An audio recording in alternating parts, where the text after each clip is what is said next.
most important goal before every individual is to discover who am I. The I am in you is the most dearest. And on the basis of that I am, all other relations have their value. If the I am itself is not there, the whole world gets dismantled. But then what is that I am? You see, instead of going on evaluating so many things, begin to evaluate this I am.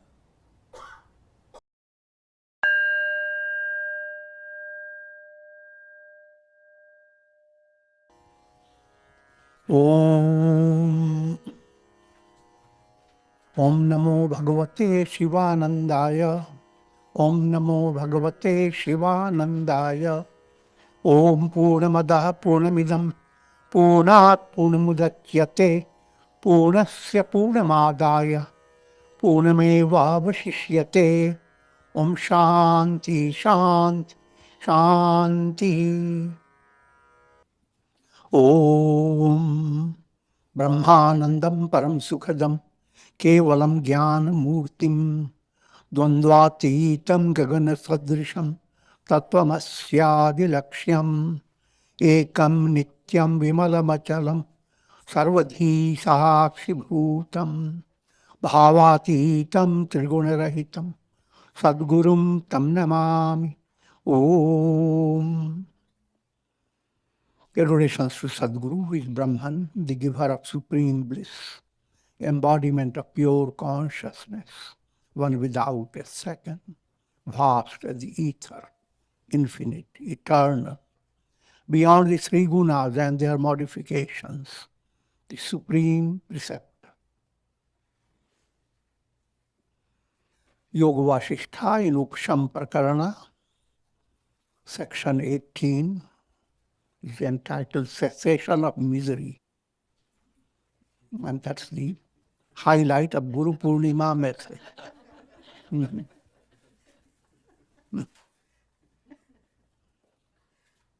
Yoga Vasishta celebrates Guru Purnima in every page of it.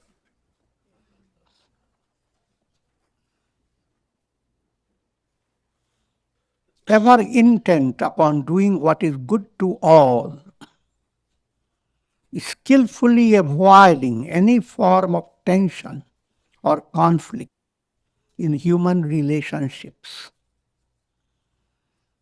The sage knows the inner contents of the hearts of all beings. He dwells in this world unaffected by sorrow. This is the ideal to be attained by everyone. The ideal is to realize I am not this body, mind, intellect. I am Brahman. Aham Brahmasmi. I am that am I. So ultimately, all religions bring out the same statement. I am that. Soham Hamsa, Paramahamsa. Paramatma Chinmayo. But you have to understand this great statement made by scriptures. You should not stay just in any theoretical level. If you don't digest it properly, it causes a lot of indigestion.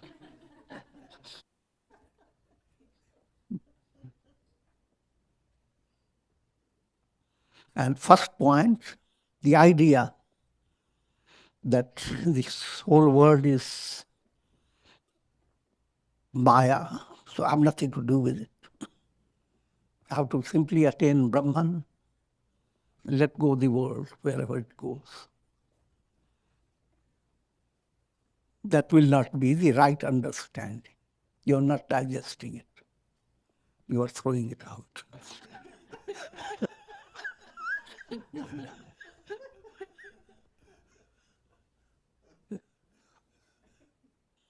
So therefore, ever intent upon doing what is good to all, if that is not in your life, that intention to do good to all, be good, do good, if that is not active in your personality, then all your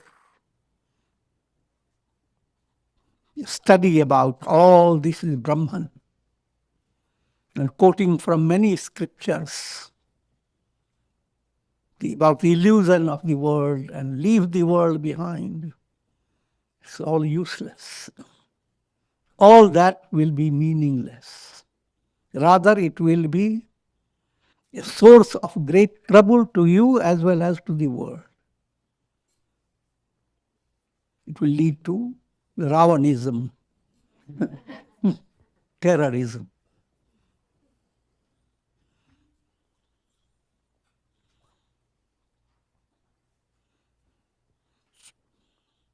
So the movement towards self-realization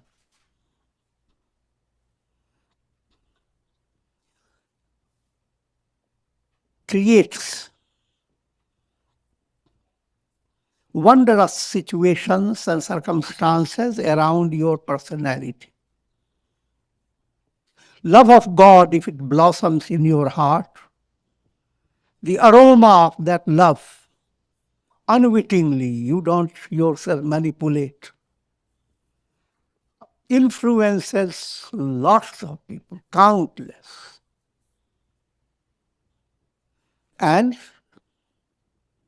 therefore, an aspirant should have a clear intention of utilizing his time and energy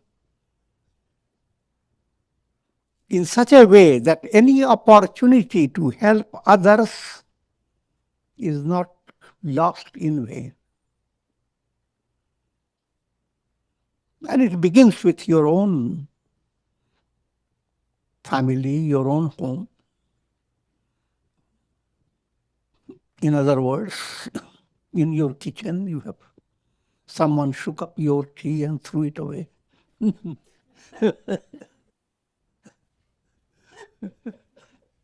Now you have an opportunity to use your heart in a higher level.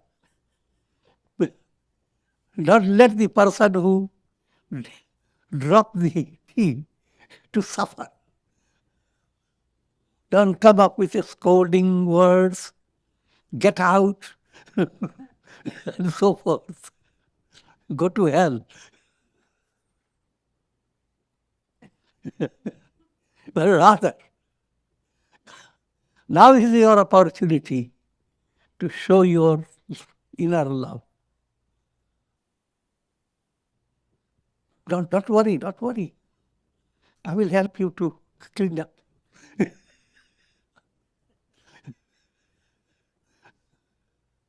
This happens by everybody. Now, if you act that way, now you can see what happens to your heart. It softens. An ego, instead of getting inflated, it reduces calories. It becomes flexible. It begins to fade away. The inner self's effacement. So this type of character has to develop in a person who is moving Godward. It should not be a character who develops very stiff look at the world. This is the world. I don't have nothing to do with it. This way.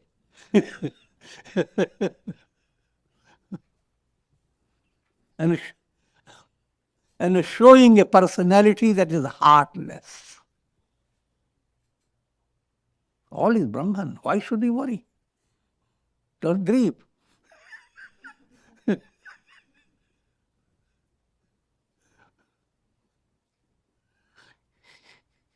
Inwardly, you develop a totally different standard.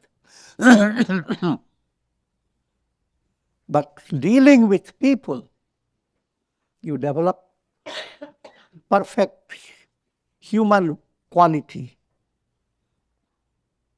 and saintly nature. So avoid any form of tension or conflict in human relationships, beginning with your own family, own near and dear ones. How do you deal with them?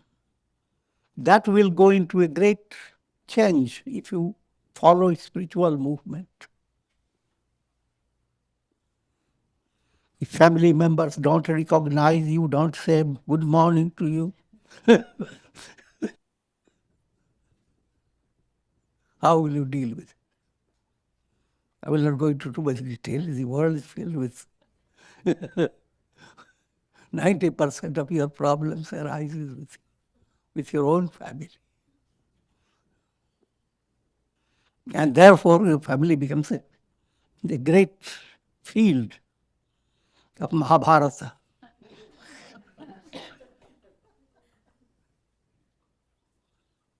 In other words, the world provides for opportunities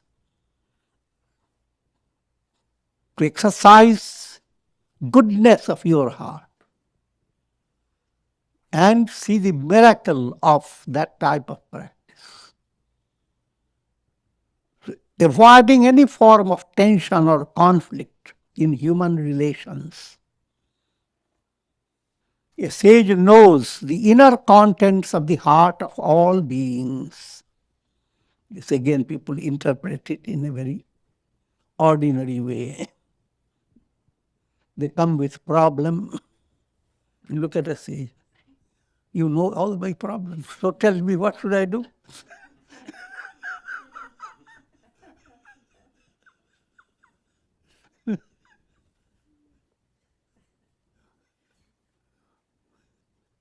That is not implied by knowing all. He knows the heart within every individual because he is in connection with God. And God is in every heart. So you have to say something. Don't keep your mouth shut.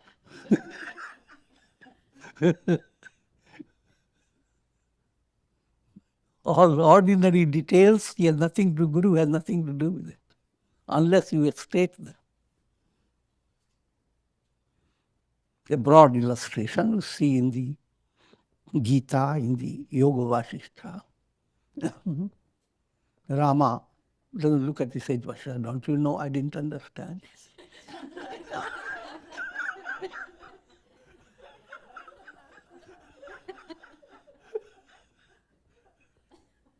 But he says, and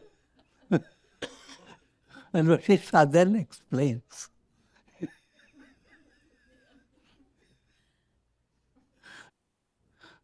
So that illusion should not get into the head of persons.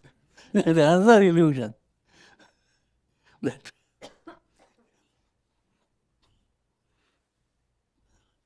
receive blessings from the sage every time you have a challenge, with the idea that the challenge will go away. If it doesn't go away, blame the sage.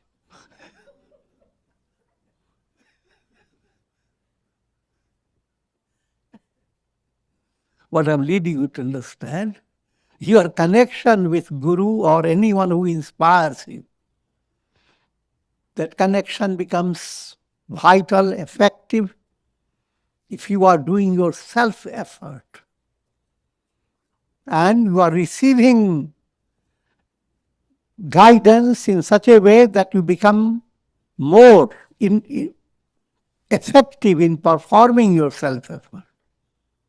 And you become more and more integrated in daily life. He dwells in this world unaffected by sorrow.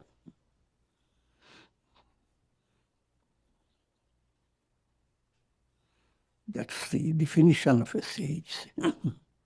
And that's the potentiality in every individual. The deeper you, the deepest I am in every one is unaffected by anything. There are so many reflected suns in countless jars of water. Every reflected sun is constantly affected. But if the reflected sun were to know, I am the sun. So the message is whisper into every jar.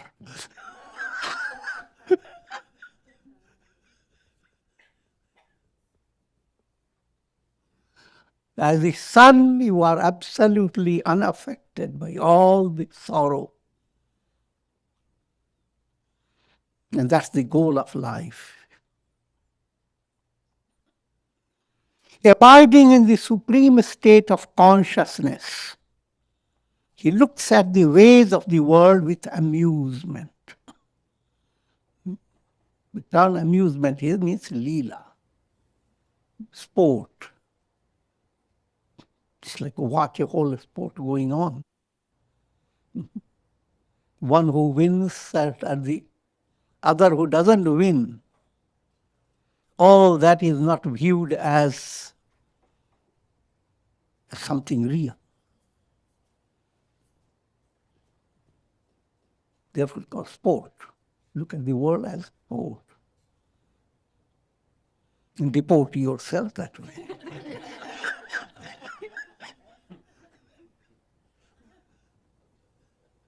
Having mastered the mind, he can no longer be deluded by the cosmic illusion that overpowers all that are ignorant. The world is Maya. That's what's being highlighted.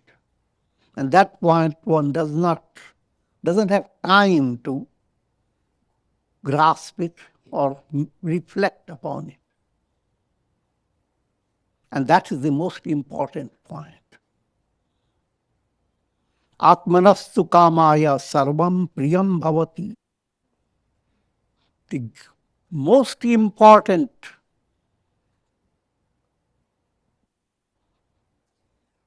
goal before every individual is to discover who am I. The I am in you is the most dearest.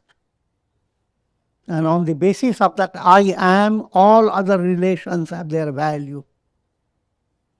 If the I am itself is not there, the whole world gets dismantled. But then what is that I am? You see, instead of going on evaluating so many things, begin to evaluate this I am. What I'm leading to. That while living your daily life, the highlighted point should not be ignored. Who am I? To make it more relaxed way, God is within you, and you are a ray of God. Remember the 3 points. To the extent you are identified with the body, you are an instrument in divine hand. As a soul, you are a ray of God. And in reality, there is nothing but God. And practice of all this will imply practice of integral yoga in daily life. Turn your action into karma yoga. Your sentimental life into bhakti, devotion. And your planning, scheming, all type of movement, dhyana yoga. And ultimately, jnana yoga. The realization, revelation, who am I? But all these 4 begin to blend in your personality day by day. That's called sadhana. And that you don't do it with a mathematical stress. You don't go into how much did I succeed, 50%, 10%. No. You understand and allow yourself to live saj, just like trees live without stress. But continue day by day living with in such a way that every day has a kind of a rhythm. And you are touching every aspect of your personality.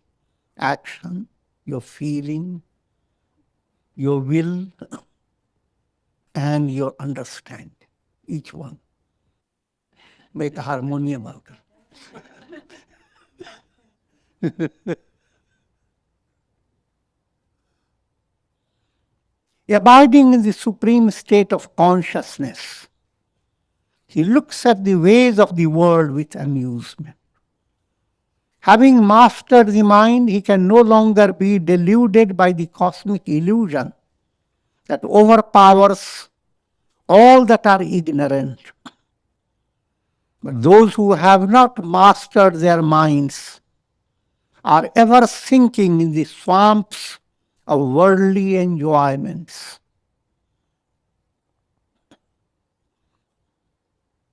If your mind is not involved with discovering who am I, the central aspect of your personality is being ignored, and you are going after all those things of the world,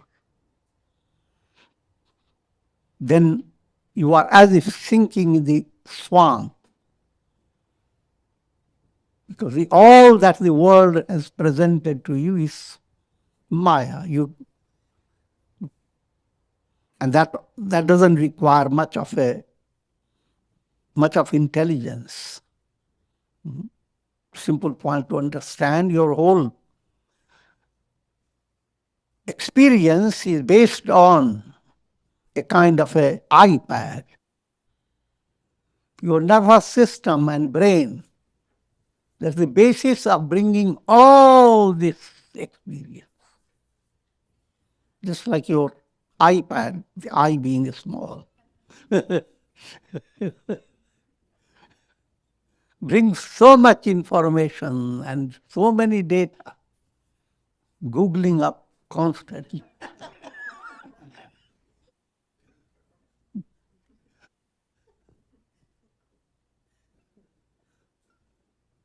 And all that do not stay.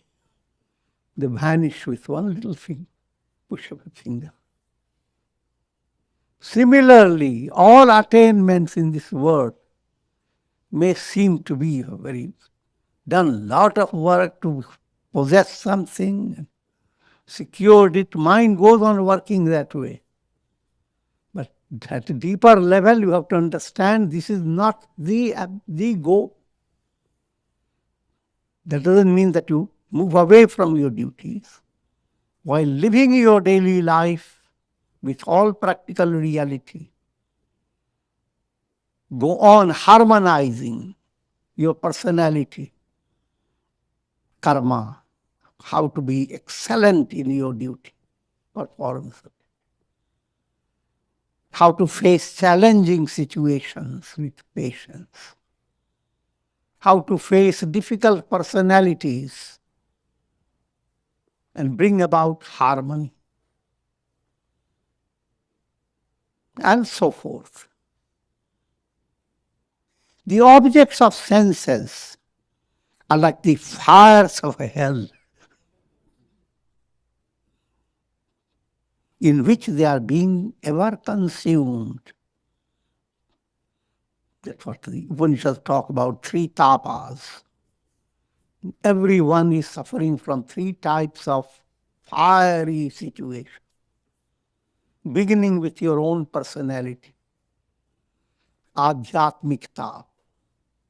Your body and mind are full of problems. Adhibhautik. The world around you is never relaxed. And constantly you are getting problems. And then, of course, act of God. Hurricanes, earthquakes, and wars, and all those things.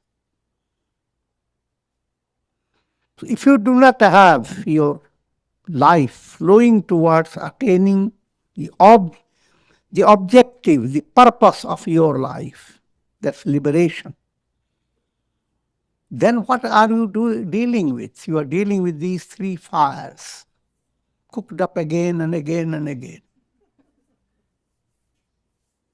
In every life. Every life you live, no matter whatever may be the period of life, it's full of shocking experience.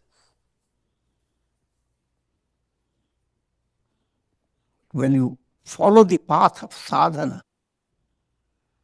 those experiences outwardly continue, but internally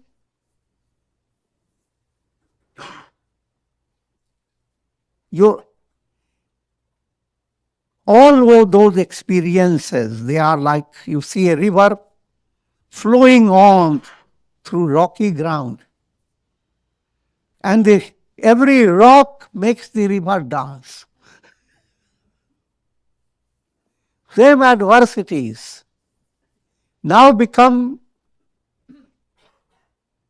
a form of discovery of soul's miraculous power. You see your soul triumph of so many things. And you are waiting to see a bigger triumph.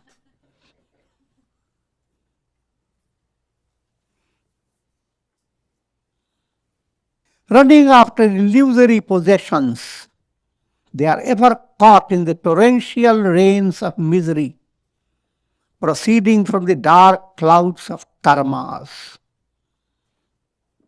This purposeless pursuit of worldly pleasure, that's the description behind it. Eat, drink, be merry. How long can you go on living that? Simply that philosophy. And that is not just, doesn't end with this life, it goes on and on. Therefore, O Rama, although abiding in the desireless state of the self, continue to perform your duties as if you are a person with desire. Now figure it out. On one side you are being told the whole world is illusion. Desires are leading to hell. And now your mind has to understand you cannot practice desirelessness all on a sudden. You cannot simply say from tomorrow no desire.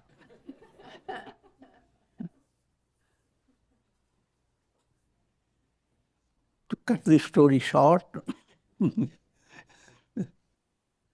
every duty that you handle must follow with perfect precision and skill. The idea all is Brahman should bring more focus, because you are now, your mind should not be worried about the past or the future. Now your mind is just seeing the display of divine reality.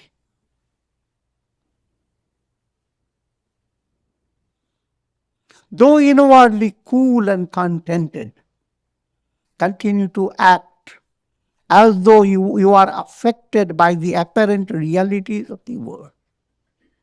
Never give idea to the people to be heartless in the name of spirituality. All spiritually enlightened people, they are the exemplary personalities radiating compassion. O Rama, the self that dwells in you is ever unattached, asanga. These points you read in the scriptures are also sing through the kirtans. Sadame samatvam na muktir na bandha chidananda rupa shivoham shivoham.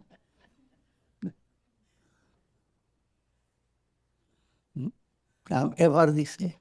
No bondage, no liberation.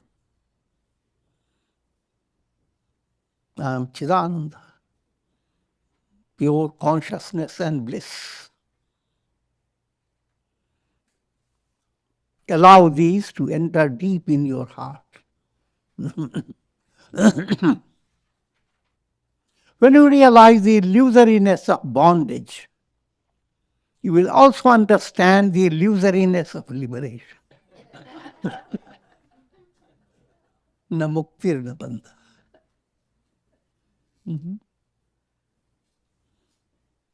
Simple illustration is your dream.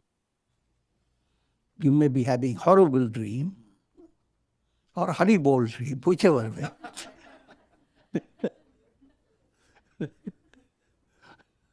When you come to realize it is a dream, even while dreaming, sometimes people have that aware.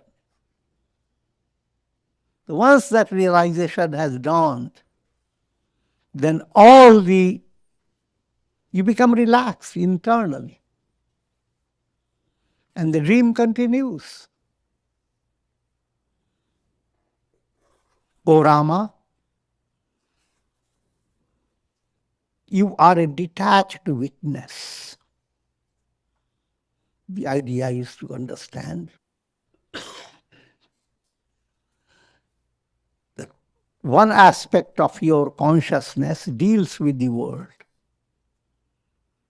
Another aspect is like the sky.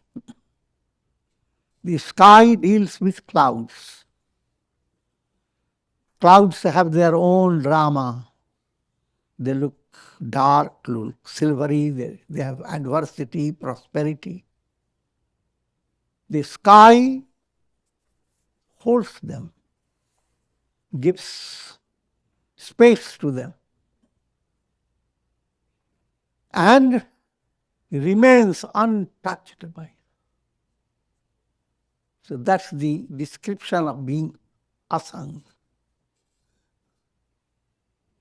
That all things you handle come into your consciousness in a cozy and soft manner. And no attachment. Prem.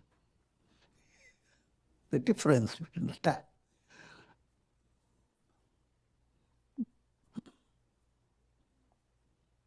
Lesser level of love is attachment. You want to hold on to the object you love or person whom you love. Prem, on the other hand, is prerana, inspiration. That love that inspires you to get with Ram. It inspires you to discover who am I. It allows you to realize your deepest self. That's called prem. The more you are closer to your own self, more lovable you become. And you have the ability to touch the hearts of others. You have to figure that out. If you can't touch your own heart, you can't touch others.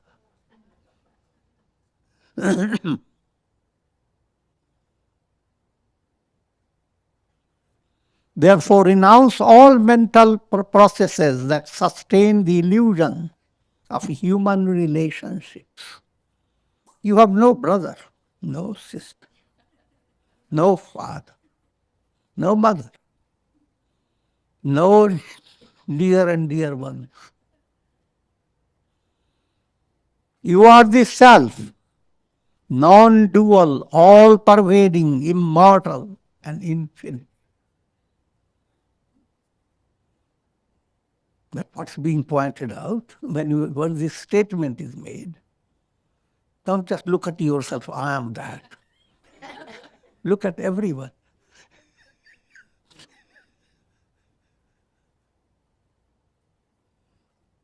Everyone is Brahman, the Absolute. And awakening that becomes your act of love for everybody.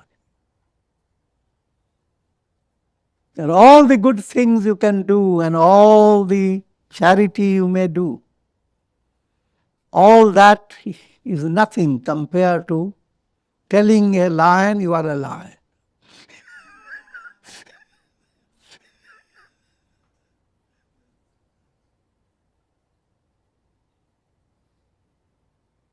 And that's the purpose behind what we call Seva.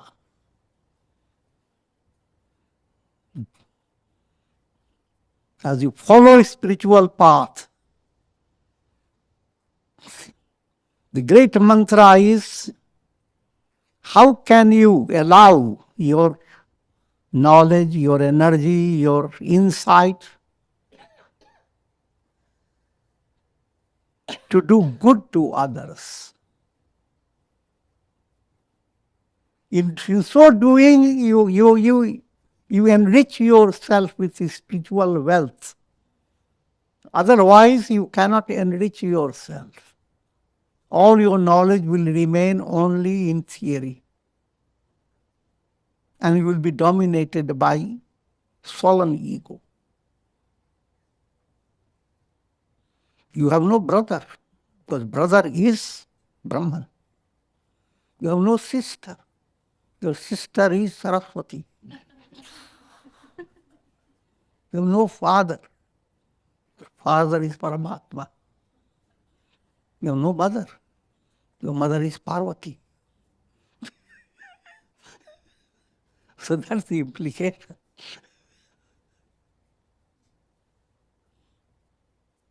You are the self, non-dual, all-pervading. Another point to understand. You are not confined to one space. Your body is. And the very earth planet on which you are is less like a little speck of dust in the vastness of the cosmos.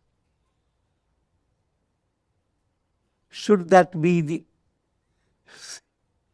life you should live, just clinging to a little aircraft, spacecraft? The reality, all-pervading, immortal and infinite. The reality, I am Brahman, Aham Brahmasmi. And that's what is conveyed to all. And when you live with that focus on discovering who am I and moving, ascending the steps of wisdom, and simultaneously allowing others to be inspired by your example and by your activities. In one of the best form of utilizing your energy is to become a source of satsanga. Create jnana yajna. Create an atmosphere that inspires people to turn to devotion. And minimum, turn to Hatha Yoga.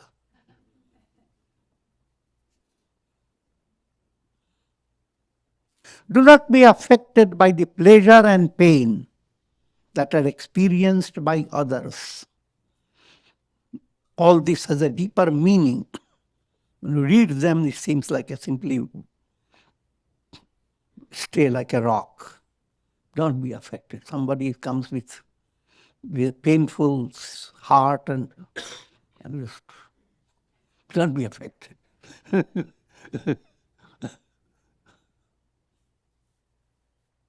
What's implied here?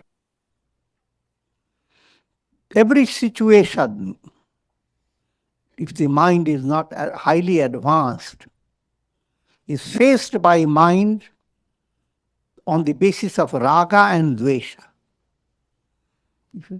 Raga means anything that gives you pleasure and you want to hold on to it, your mind goes after that, the idea that object should be mine.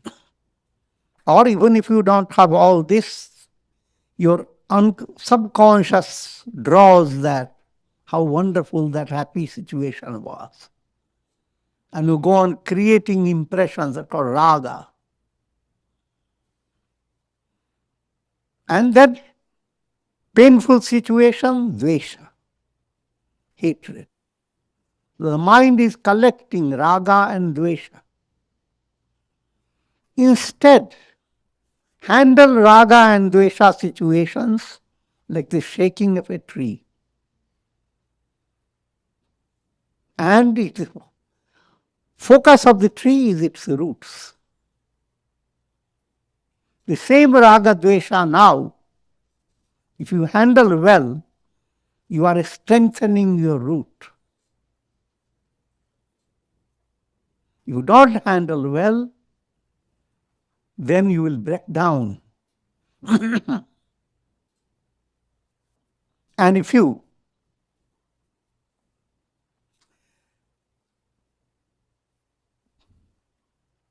ignore and develop a view of a staying unshaken, you will not be strong. Try it out. Stay unshaken. Good for 1 hour.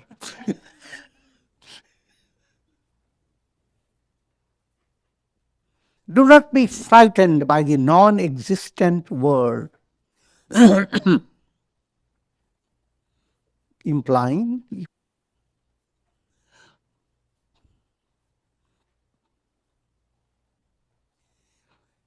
you can allow your mind to worry, have anxiety, have despair, but don't go beyond repair.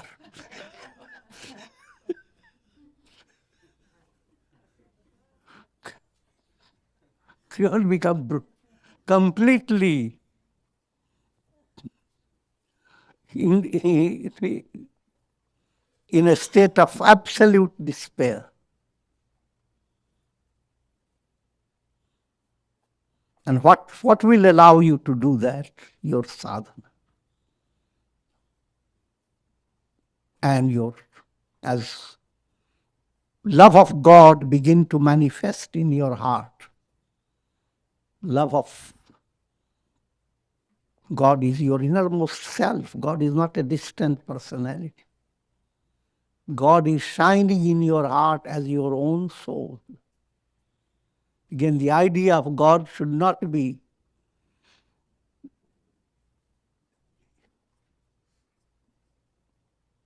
in the form of God is in Badri.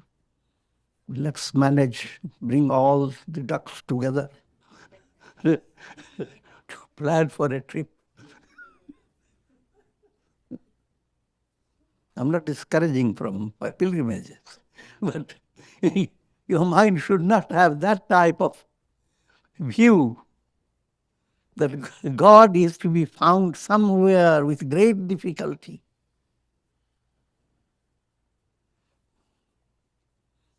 Without God, you can't wink. Without God, you cannot experience. Who is the experiencer? That the Upanishad draws your attention. Who is the knower? Who is the seer? Who is the hearer? Go into it with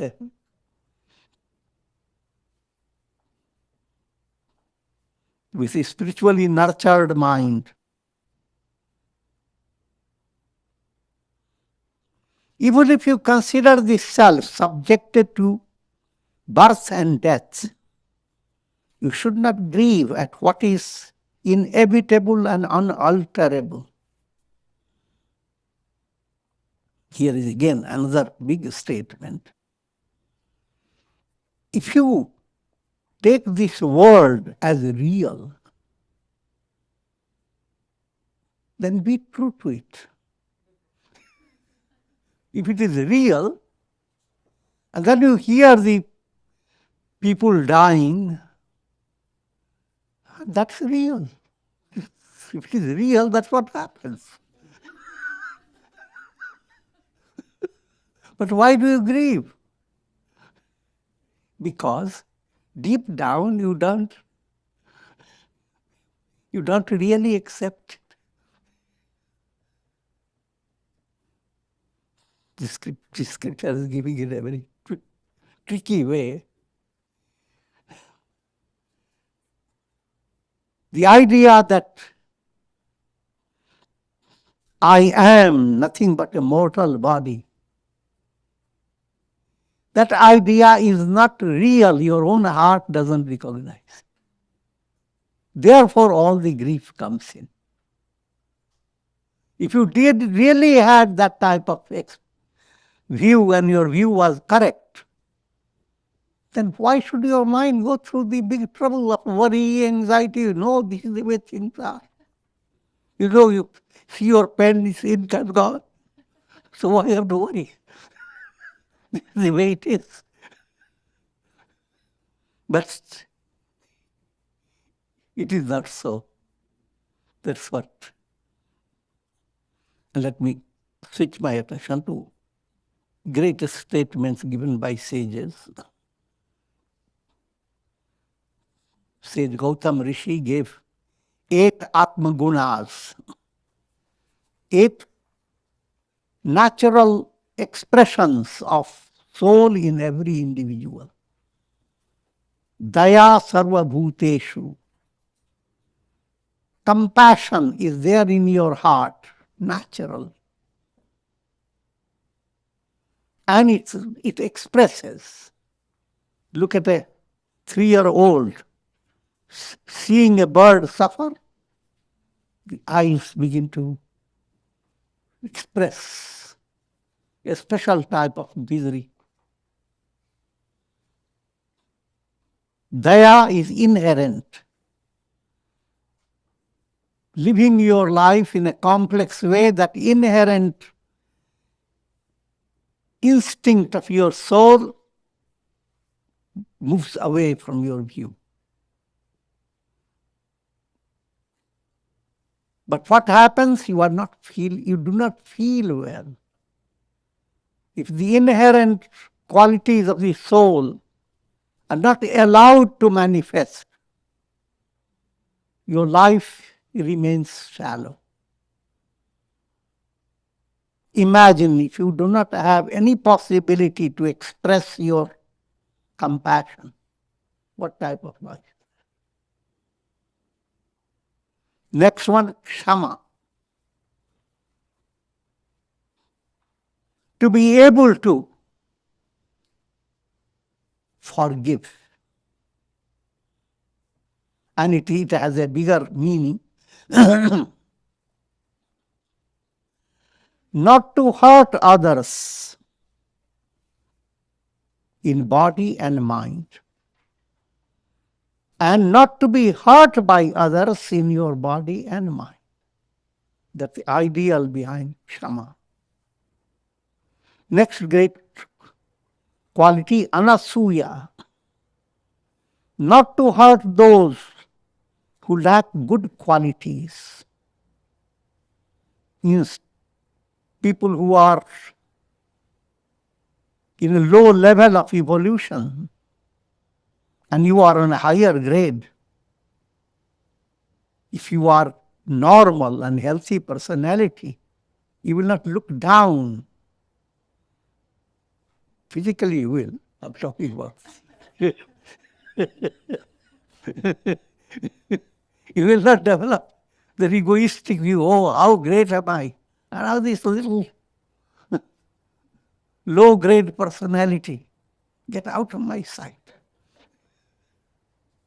That is against your innate instinct of your soul.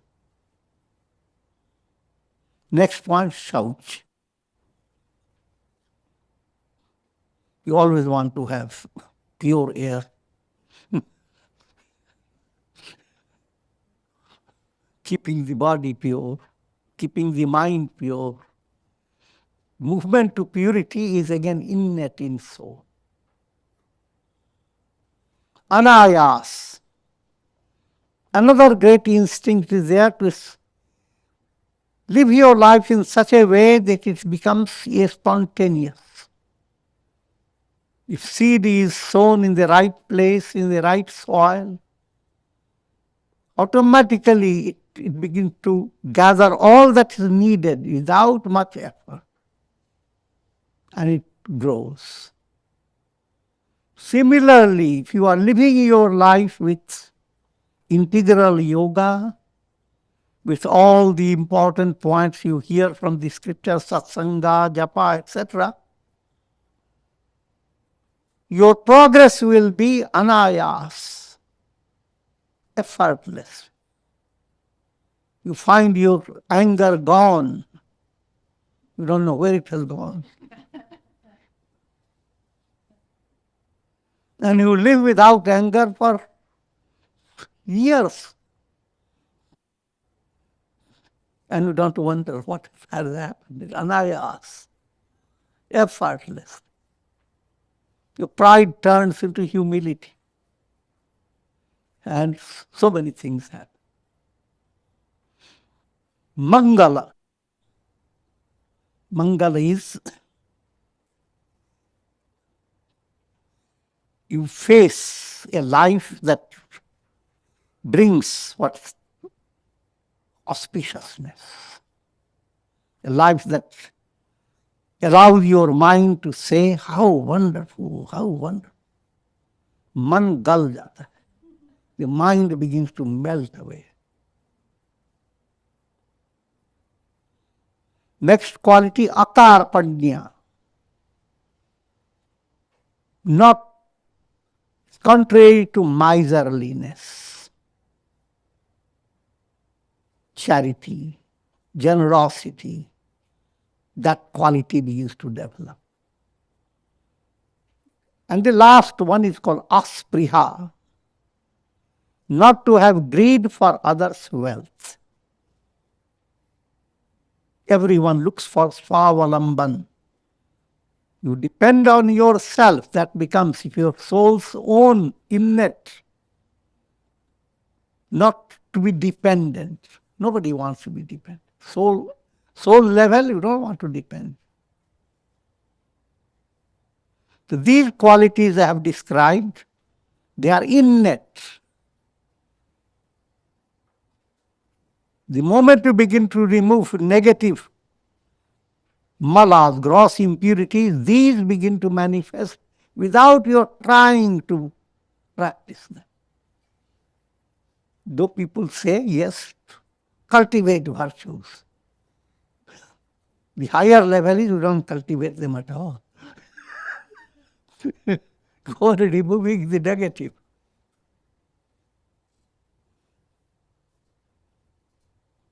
Those virtues will begin to develop.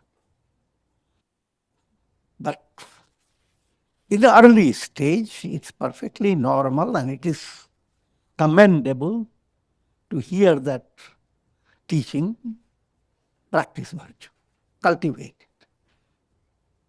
And go on writing how much you have succeeded in practicing virtue. Keep a diary.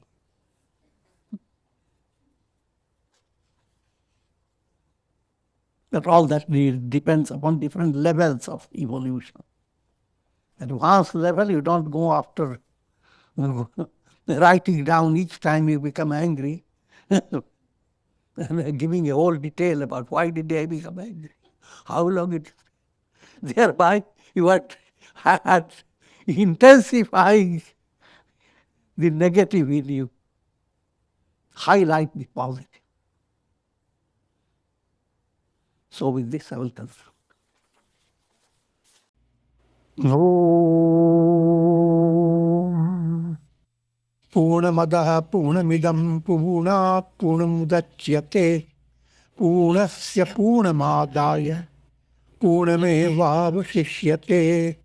Om Shanti Shanti Shanti.